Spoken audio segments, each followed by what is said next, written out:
Alright guys, finally after 2 months, the first part aired 2 months ago almost, but 20 best men's fragrances of the 80s you must get your nose on part 2. Are you ready for a part 2? Did you catch the first part? You're going to find out some of my favorite 80s men's fragrances coming right up.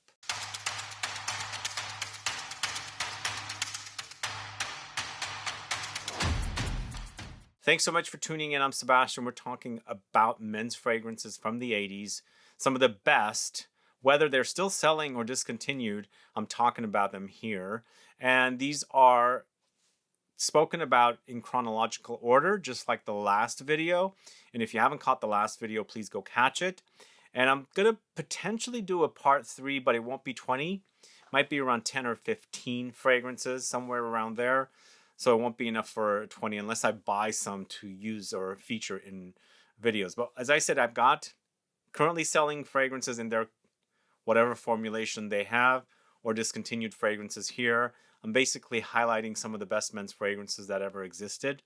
And we're going to get started with the first one. Going to the house of DIOR, it's JULES, this one right here. This was a redo. It came back around 7-8 years ago. It came in a different bottle before. It's considered an aromatic fougere, launched in 1980 and created by Jean Martel. Completely unfamiliar with this perfumer, but they did a great job here. It's definitely an aromatic fougere, but going into more of a green resinous direction. It has galbanum in the notes, and it's got leather and patchouli here and sandalwood. It's pretty intense and old school with spices and resins coming in as well. Definitely one of the best ones. I'm glad they brought this back. You know, it's not the same as the original, obviously. When they redo the fragrances, they discontinue them and then bring them back. But I think if you're looking for old school and you like DIOR, JULES is definitely one of the best. You'll definitely get the galbanum. It's quite bitter green and smells super, super delicious. Really, really fantastic. These are the kind of fragrances that I smelled on my dad and his friends and relatives. And these are the kind of fragrances that really left an impression on me. And this is definitely really, really amazing smelling. So green and bitter. Very, like, there's no kind of gourmand notes in it. It's just all aromatic spices and woods and potentially some light animalics thrown in. They're definitely old school. If you're not into these kind of fragrances, you're probably not going to be into these. If you're young and you're only familiar with what's selling now, these might not be it for you. But if you want to find out what fragrances men were wearing back in the late 70s, 80s, into 90s, these are definitely the fragrances you're going to want to check out. And the other thing is, a lot of the fragrances I'm going to talk to you about today are aromatic fougeres. And I guess the 80s was all about aromatic fougeres. They were cranking those out. But moving on to a discontinued fragrance, it's from the house of Balenciaga. It's Portos. This is it right here. It's an eau de cologne, but pretty potent here. It's Jean-Francois Latty. I would consider this a woody fragrance. It's got notes of cedarwood, geranium, bergamot, vetiver, cloves, jasmine, patchouli, artemisia, coriander, galbanum, musk, and oakmoss. So Oakmoss was a staple in fragrances of the 80s and potentially, decades before as well. And you can totally tell the fragrances that feature these notes, and also the fact that men's fragrances were not sweet at all. It's sweet fragrances, they've become sweeter as the years went by. And I think it started probably in the 90s and on to like towards the latter part of the 90s and into the 2000s, into the 2010s and on to now in the 2020s. They've gotten sweeter and sweeter and less masculine. I would consider those fragrances more unisex. But something like this, super, super fantastic. Really, really old school and great smelling. This is the kind of fragrance you would smell on men back then. When you go to a club or something, this is what they would wear. And I think this might be a bit Chypre-esque, but more woody, very, very spicy and bitter as well. Very bitter. I was able to pick this up at a vintage perfume shop in Dubai, and I'm glad I have it. It's definitely a great fragrance for men and definitely deserves to be, discovered if you can find a bottle. But moving on to one of the most iconic fragrances of the 80s, I would consider this, and also Drakkar Noir, which was in the part 1. Two of the most iconic fragrances, and both of them are opposite colors, whereas Drakkar Noir is black with the matte finish. YSL's KOUROS is white in matte finish as well. Truly an iconic fragrance created by Pierre Bourdon, launched in 1981. And I feel like if you've read that book, Ghost Perfumer, I think this was actually a reject. That I can't remember exactly what happened, but it's explained in that book. But again, it's one of the most iconic fragrances for men. Very powerhouse, very old school, very animalic as well, featuring Oakmoss, Artemisia, Geranium, leather, patchouli, amber, cloves, coriander, honey, incense, musk, vanilla, and so on and so on. Lots of notes in here. For sure, you'll pick up the animalic notes and the fougere-like aromatics and the spiciness. And then, of course, it's quite leathery. I can't remember if they're using castoreum in this one to create the leather touches. I don't think this is identical to what we used to get in the original bottle. It's kind of like interpreted for modern days. But anybody that's used to the fragrances now is going to find this pretty off-putting. I actually really, really love the smell, and it brings back a lot of memories because I actually never wore a bottle in the 80s. But relatives had bottles, and I would consider it one of the most visually stimulating bottles. This is just a beautiful bottle, and it just totally reeks the 80s. It's a fantastic fragrance. If you haven't put your nose on it and you like anything to do with perfume history, I highly recommend you get your nose on it just to see what men or guys were wearing back in the 80s. So moving on to the house of Cartier, it's Santos de Cartier, this one right here. So this came out in 1981. It's created by Daniel Moliere. I actually never wore this one. I actually bought a bottle around 2020 during the height of the pandemic. I found a deal online. It was like $45. I snatched it up. I'm glad I did. I had smelled it in passing, so I knew what I was getting. And I'm so happy that I have. It's the Eau de Toilette version. I wish I had the Eau de Parfum version. I don't think it's currently selling. If you guys know anything about this one, do let me know. I think it's completely discontinued. But a great woody amber, or maybe even like a amber fougere style. It's lavandin, nutmeg, patchouli, sandalwood, amber, basil, bergamot, geranium, verbena, and chili. It's a great fragrance. And if you guys don't know, Cartier names their fragrances after their jewelry or watches, right? Is that the truth? I'm not a Cartier jewelry person, but I think that's what they do. There's some light animalic funk under there. I'm not sure where I'm getting it. There's something there. Like there's a sweaty funk, musky funk under there. It's smelling quite good, but I think on skin it comes through more when I wear that one. It just pops through. But truly a great creation from Daniel Moliere. I've seen his name come up only a few times, and I think he did a great job with this one. I wish I had the Eau de Parfum version, but I think it's truly a great work from Cartier. And Cartier doesn't crank out a lot of fragrances, just like Chanel, maybe a little more than Chanel. But that and also Pasha, the original, so amazing. That will be in a 90s video in the future, the Pasha, because it came out in 90 or 91. But this Santos de Cartier is super fantastic. If you can find a bottle, get it. But moving on to another iconic fragrance from the 80s for men, it's ANTAEUS, this one right here. So ANTAEUS and also KOUROS, both of them were animalic fragrances. I don't know if you guys are fans of these ones. They're really fantastic fragrances, but sadly, their reformulations are not that good, especially next to KOUROS, especially ANTAEUS. It's pretty rough, unfortunately, and I liked this fragrance before. It was so smooth. Even the castoreum or the animalic notes that were in here was just smooth, nicely blended. Now, when I wear this one, it becomes like when you wear the fragrance, it breaks on me and separates. So the blending is not perfect, but man, this was an amazing fragrance back then. Created by Jacques Polge, launched in 81. It's a leather fragrance. It features cistus labdanum, clary sage, patchouli, beeswax, myrtle, sandalwood, castoreum, leather. It's a leather fragrance in the end. It's very leathery, but it's a synthetic. Unless they're still using castoreum, which is kind of up in the air. I don't think they would be.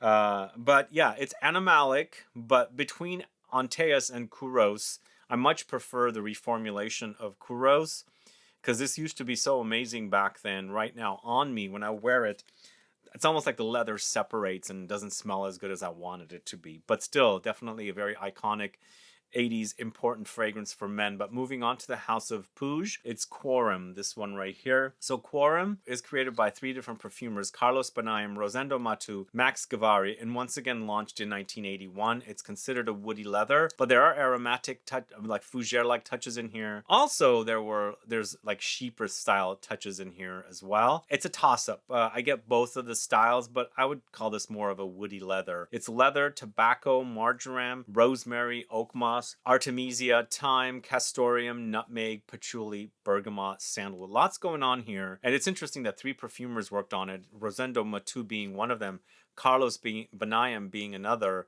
Carlos Bonayem is still with us. He's at IFF. Rosendo Matu passed away, but his son has his brand. And Max Gavari has also created some really great, important fragrances.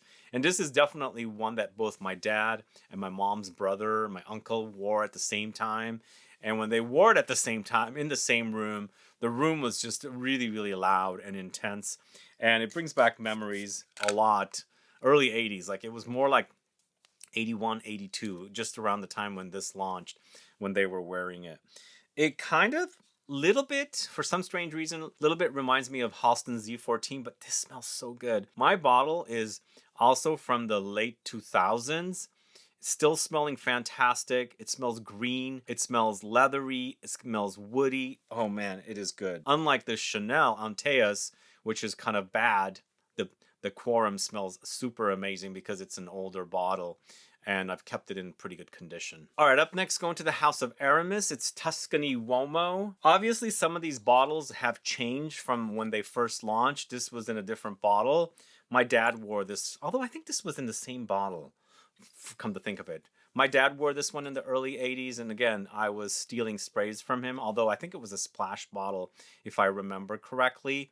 But a really, really great fragrance created by Francis Deliamont. It is once again considered an aromatic fougere. It launched in 1984. Geranium, oregano, patchouli, lavender, mint, tarragon, bergamot, cinnamon, cistus labdanum, lemons, and lime. Are you guys familiar with this one? I think all of these ARAMIS classic men's fragrances are no longer. If you can find any online, get them, because I think they're completely discontinued. This one always reminds me of my dad, and it's definitely in the style of ARAMIS. It also kind of reminds me a little bit of the original ARAMIS. But this is an aromatic fougere, whereas that is a Chypre leather fragrance. But I think it's the kind of aromatics they're using, and if they're using a ton of aromatics in this. So it's very spicy, herbal, green, bitter, woody, fantastic fragrance. The ARAMIS line was some of my favorites, and it was an Estee Lauder line. So they had a lot of feminine fragrances with Estee Lauder and Clinique, and they had the male versions over at ARAMIS. So this next one is going to the house of Borsalino. It's Borsalino from 1984 once again. This one's a toss-up between a Chypre or a Fougere. It has the characteristics of both, but it has notes of oak moss, leather, lavender, clary sage, cedar, vetiver, amber, musk, labdanum, cyclamen, fern, and carnation. It's that fern note, which is usually what a Fougere is. And I think that's kind of tricking me a little bit. But I think it's also the characteristics, because it also has a Chypre styling to it as well. Oh boy, this is good. It's really, really great. It's very leathery for sure, but this is a vintage bottle. Wow, this is so good. The leather is pretty strong, and the oak moss is pretty strong as well. And I'm smelling the aromatics, lots of them, against the leather and the oak moss, and some woods under there. Really, really fantastic fragrance. I think it's a clothing designer from Italy. We actually have a store here, but I walked past the store recently, and everything in there looked a bit old, not for me. And they don't make fragrances anymore, but really great fragrance, very classic. But moving on to the house of Roger and Gallet, it's Open, this one right here. So Open, or Roger and Gallet, I should say, is a classic fragrance house, which is currently owned by L'Oreal. So L'Oreal owns this brand, and I don't know if this fragrance is still selling. I actually bought it along with a few other flankers of this probably 3-4 years ago during the pandemic, and just wanted to have a bottle. This is a woody aromatic aromatic spicy or woody spicy fragrance. And once again, it's got those aromatic fougere-like vibes. It's very spicy and herbal, but it also has tobacco, vetiver, lavender, thyme, sage, lemons, bergamot, patchouli. Truly a classic. It wears like it. It's old school for sure. And I think younger noses might say this smells like an old man. But really, honestly, an old man would or could wear a modern fragrance as well as an old fragrance. So if he's wearing the modern fragrance that was launched like last year, are you going to say that smells like an old man? See, you shouldn't say that with these fragrances. It's just the style of fragrance, and maybe people wore it back then. And there's people that wear these now too. I wear them now. And of course, vice versa, an older man in his 70s or 80s is potentially wearing modern fragrances. So it's kind of strange. But this one, to me, it has a bit of Aramis-like vibe, like the original Aramis. So it's a bit more like a leathery chypre, but there's no leather mentioned here. It's lots of aromatics, oak moss, but a lot of tobacco and vetiver. So I think it's the tobacco that's giving me a little bit of the Aramis by Aramis vibe. Really fantastic fragrance. Open by Roger and Gallet. Let me know if you're familiar with that one. All right, up next, going to a niche house of Annick Goutal. This is Sable, launched in 1985. In fact, the last video I also featured vetiver from this house.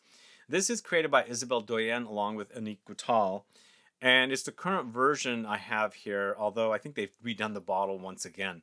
I would call this a woody amber, and it has an overdose of immortelle along with amber. There's black pepper here, sandalwood, bergamot, jasmine, mandarin, and oak moss. Oh man, it smells great, but you know what? Honestly, if you're looking for an unreformulated version of this, you should try the brand Les Voyage Imaginaire with the fragrance L'Eau d'Immortelle. So it's created by the same perfumer, and it's an updated version of Sable. Because Sable has been neutered, it's been butchered, and it's much lighter. It was around since 1985. And L'Eau d'Immortelle was recently featured in the Scent Club kit, and I think it's a great take on the original. It's changed a little bit, but it's nice and beefy and intense. But this is definitely kind of maple syrupy. I think a lot of people say pancake syrup and things like that with this one because the immortelle creates that kind of an effect. But a great fragrance for men from the house of Annick Goutal, which is basically a niche house. So that's Sable from the house of Annick Goutal, or Goutal Paris now. Then going to the house of Caron. It's the third man, this one right here, for an intense citronella-like vibe of geranium. It's an aromatic fougere once again, also considered an amber fougere, but for me it's more of an aromatic fougere. It doesn't have a lot of ambery touches as much as I wanted to be in an amber fougere. But the geranium is overdosed here with lemons, oak moss, lavender, cistus, bergamot, leather, and nutmeg. It's super spicy. And I think when you're smelling this, if you're familiar with geranium, the actual plant, you'll definitely get a citronella kind of vibe here with this. But it's super, super spicy for sure. Lightly leathery under there. There's warm spices and fresh spices coming in. And I think it's lightly ambery. I wouldn't call that a super duper amber fougere. More like a regular barbershop-y fragrance, but like a modern style when they were releasing something that's not very similar to, let's say, Drakkar Noir or anything like that. But moving on to the house of Karl Lagerfeld, it's KL Homme, one of my favorite 80s fragrance. I only wore a bottle of this, and I was super wowed by how great it was, because it wasn't something like, because I wore a lot of Drakkar Noir, this smelled to me totally different, and I think it's the amber that's in here that really wowed me, and I guess it was my very first experience with an ambery fragrance. This I would consider an amber spicy fragrance. It's launched in 1986, and it's amber, orange, carnation, rose, rosewood, musk, benzoin, civet, vanilla, cinnamon, geranium. I don't think there's a perfumer for this. I think it said Firmenich, so we don't know who the perfumer is. But I love the way this smells. It's old school, but ambery and spicy for sure. You can totally pick out the orange and the spices. The carnation is also very prominent, which kind of gives you a bit of a clove vibe, but super, super spicy. Maybe a bit like JHL from the house of Aramis, but a really great fragrance. If you don't know this one, this is fantastic. KL Homme from the house of Karl Lagerfeld. All right, and then we're going to the house of Jeffrey Bean with Bowling Green. This one right here, are you familiar with this one? This to me smells like a modern take of or take on Dracar Noir modern when this came out like 5 years after when Dracar Noir had come out. It's an aromatic fougere in the end. Lemons, oak moss, lemon verbena, lavender, bergamot, fir, pine, nutmeg, cloves, and sage. Oh man, it's good. I love this fragrance, but I think it's because of Dracar Noir. I prefer that one because that was the first one. But this to me smells a little different and things are a bit different with it. But in the end, it kind of is in that same ballpark and you'll be reminded of Dracar Noir in the end. But a real great fragrance for sure. It's still selling. The herbs come to life in this one. It's almost like you've chopped up the herbs and you've sprinkled lemons and citruses and thrown it into like some fir pine notes and things like that. It's really, really fantastic. That's Jeffrey Bean's Bowling Green. Let me know if you're familiar with that. Next, go into a discontinued fragrance, but one of the best men's fragrances ever. Iquitos from the house of Alain Delon. Are you guys familiar with this one? So sadly, this is a splash bottle, and there are a few splash bottles here, obviously. But man, if you like a musky animalic fragrance for men, this is definitely one you gotta try. I would call this a woody, spicy chypre or leather, chypre leather, but it's super, super amazing. It's created by Gerard Anthony, and I've seen his name come up, and he's done an amazing job here. Sadly, it's discontinued, but it's civet, oak moss, leather, rose, patchouli, aldehydes, fruits, sandalwood, honey, and coriander. It's quite musky, so it's also quite animalic, and to me, on the strip or on my skin, it smells amazing. It smells better on my skin than the strip. This is just to remind me a little bit more about it. But if you like animalic men's fragrances, you've got to try Iquitos. It's one of the best, guys. Iquitos by Alain Delon. Whew, so good. So animalic, so funky. But moving on to the house of Salvador Dali. This is Pour Homme right here. Created by Terry Wasser, of all people. I guess he got to start in the 80s. It's an amber woody fragrance. It's patchouli, anise, oak moss, clary sage, lavender, tarragon, geranium, sandalwood, amber, vanilla, basil. So many things happening here. This is a vintage bottle. I think they still sell this. And sadly, the top notes have gone bad a little bit. But when I wear this one, there is some funk under there. Oh, it's good. It's really good. Really, like, there's like something musky, or maybe it's the oak moss. It's just, it smells like there's an animal hiding under the perfume under my skin or something. Like, it's very fuzzy. It's got like a purr vibe. It's good. It's really, really good. I don't know what the current formulation is like, but this is a vintage bottle, as I said, and I absolutely love the way it smells. Really, really amazing. And let me know if you guys are familiar with this one, Salvador Dali Pour Homme from 1987. Add a comment below. If I didn't mention already, this is all in chronological order. So also, if you haven't caught the previous video, please go catch it. But this next fragrance is from the house of Francesco Smalto. It's either called Francesco Smalto or Pour Homme. This is the bottle right here. Once again, an aromatic fougere. As I said, there's a lot of aromatic fougeres that launched in the 80s. It was the decade of aromatic fougeres. And there were some amazing ones, including this one. This came out in 87. It's leather, oak moss, lavender, tarragon, rosemary, bergamot, musk, anise. The thing is, tarragon is a note that doesn't come up as frequently as it used to back in the 80s. I actually really like that tarragon smell. It's a bit like an herb with the addition of something like anise, maybe a little bit like dill. But it's different in a way, and I absolutely love it here. It's so good. So, so good. This is also discontinued, sadly, but definitely, wow, awesome stuff. Really, really fantastic the way it smells. It's just really spicy. It's a bit old school, maybe reminds you a little bit of Dracar Noir, but it's not quite. But super, super fantastic. Francesco Smalto. Really wonderful. Then moving on to the house of Loewe, it's Essentia, the EDT version, not the EDP. If you have ever wondered, the EDT Essentia is a completely different fragrance than the EDP Essentia from the house of Loewe. EDT is an old school fragrance. EDP smells like Aventus. Both of them do have leathery touches, obviously, but this one to me also reminds me a little bit of a Polo, and I much prefer this over the current version of Polo from Ralph Lauren, and it's a really, really great fragrance. Here, though, we're dealing with a bit more of an fougere fragrance, and Polo is like a leather chypre. But man, if you like Polo and you want something similar, and you want the oomph and the intensity, get this, but the only thing is this is the discontinued bottle. Their current versions are all in their uniform bottles now.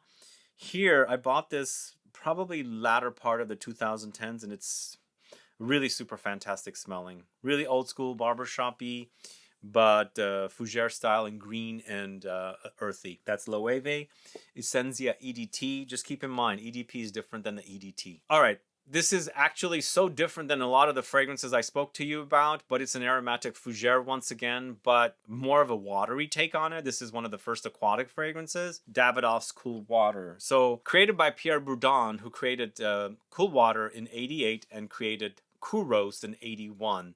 So different, right? Cool Water, to me, I actually didn't wear cool Water until the 90s, and I wore Aspen from Coty, which is kind of similar. But again, this is an aromatic Fougere. It's lavender, peppermint, orange blossom, oakmoss, geranium, rosemary, sandalwood, amber, green notes, jasmine, musk. I've gotten bored of it. I also wore Shea Bond for a while in the early 2010s. And I don't talk about that brand anymore. It kind of reminds me of it as well. But this version is quite metallic for me, even though it's got that watery quality. But still, very aromatic, very barbershop-y, but more like an aquatic barbershop. And I'm not saying it's, if I'm saying aquatic, it's not like marine. It's just watery effect in there. But really nice. I think Cool Water came out in '88, and I believe there's another fragrance by Creed that he created. I'm drawing a blank with. It's Green Irish Tweed. But moving on to Van Cleef & Arpels, it's Czar, in the new bottle that you can buy only at the Van Cleef & Arpels store in Paris. And if you're looking for a bottle of Czar, go get it there. Or if somebody's visiting Paris, have them buy it for you. I have a whole video on the channel on Czar and Van Cleef & Arpels Pour Homme, which are still available. But this is a fragrance I wore in the early 90s, created by Philippe Bousseton.